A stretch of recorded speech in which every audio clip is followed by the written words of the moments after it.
Pada video ini saya akan menjelaskan kenapa kita harus menyetel busi dan kadang harus mengganti busi. Nah, alasannya apa? Padahal busi ini masih utuh saja ya, tidak meledak atau tidak berubah bentuk. Nah, namun kadang-kadang busi ini bisa mati ya, bisa mati. Dan kadang tidak mati pun harus kita ganti karena seperti ini penjelasannya. Oke, sebelumnya saya akan menjelaskan fungsinya dulu. Busi ini adalah untuk mematik bensin di dalam ruang bakar ya. Jadi di sini plus, kemudian di sini negatif ya.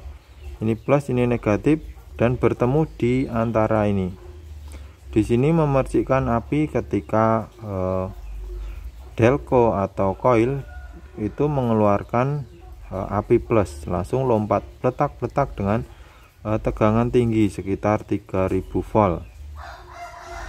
Nah, api itu menyambar bensin di ruang bakar yang ada di sekitarnya. Nah, itulah cara kerjanya. Nah, kemudian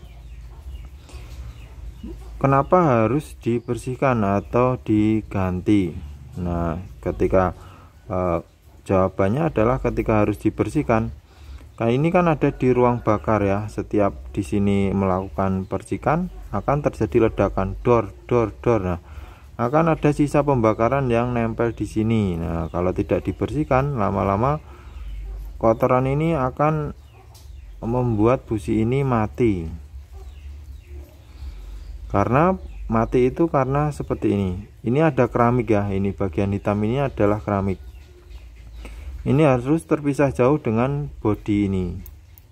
Dengan bodi ini harus terpisah jauh. Kalau keramiknya sudah retak, nah, kalau tidak pernah dibersihkan, lama-lama kan bisa retak atau bocor keramiknya ini. Jadi apinya ini dari dalam ini positif dari sini yang ada di dalam sini, langsung di bawah sini sudah memercik, jadi tidak mau mercik di atas sini. Nah, itulah yang dinamakan busi mati. Jadi percikannya di bawah sini, sudah konslet di bawah, tidak mau mercik di atas, maka kita harus membersihkan. Yang kedua, kenapa harus diganti atau disetel? Ini hampir sama alasannya ya. Nyetel itu adalah penyetelan jarak ini ya, antara ini kutub negatif dan positif ini harus disetel, karena ini akan berubah-ubah bentuk terus. Berubahnya tentu akan menjauh. Nah, kenapa menjauh? Karena ketika ini melakukan percikan pletik itu akan salah satu terkikis, antara ininya yang kalah atau yang atasnya ini yang akan lama-lama terkikis habis sampai sini. Ya, akan jadi pasti menjauh. Antara biasanya yang kalah adalah yang ini. Yang ini kalah. Kemudian ini memendek sampai sini ya. Jadi yang tadinya jaraknya sudah pas atau sekitar setelan standar itu 1 mili. 1 mili ya. Ini saya menggunakan penggaris. Nah, 1 mili saja segini harusnya. Nah, contohnya ini 1 mili, ini 2 mili ya. Karena lama-lama ini tambah pendek, walaupun ini celekanduk yang atas ini pas. Kemudian yang bawah ini yang akan memendek karena kena percikan api ya. Namanya kena percikan, lama-lama besi juga akan aus, akan habis jadi arang. Nah, maka kita harus menyetel. Nah, kita rapatkan seperti ini sampai jaraknya 1 mili kira-kira. Kalau terlalu jauh tidak baik, akan boros bensin. Terlalu dekat juga tidak baik. Nah, yang pas sekitar 1 mili ya. Naik turunnya 1 mili setengah atau setengah mili lebih dikit itu tidak apa-apa.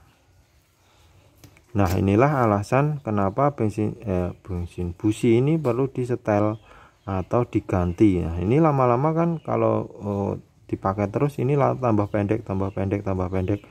Nah, disitulah kita harus mengganti busi, karena jaraknya ini dia akan terlalu jauh dari ruang bakar ketika dipasang. Jadi nanti pembakarannya tidak akan maksimal, bensinnya akan lebih boros, tenaganya juga akan loyo. Itulah penjelasan dari saya tentang kenapa busi itu harus disetel, harus dibersihkan, dan harus diganti juga. Untuk interval penggantian biasanya sekitar 100.000 km untuk busi original. Yang untuk busi murah-murah ya mungkin 50.000 km, atau penggantian oli 7 atau 10 kali ganti oli, busi juga biasanya minta ganti.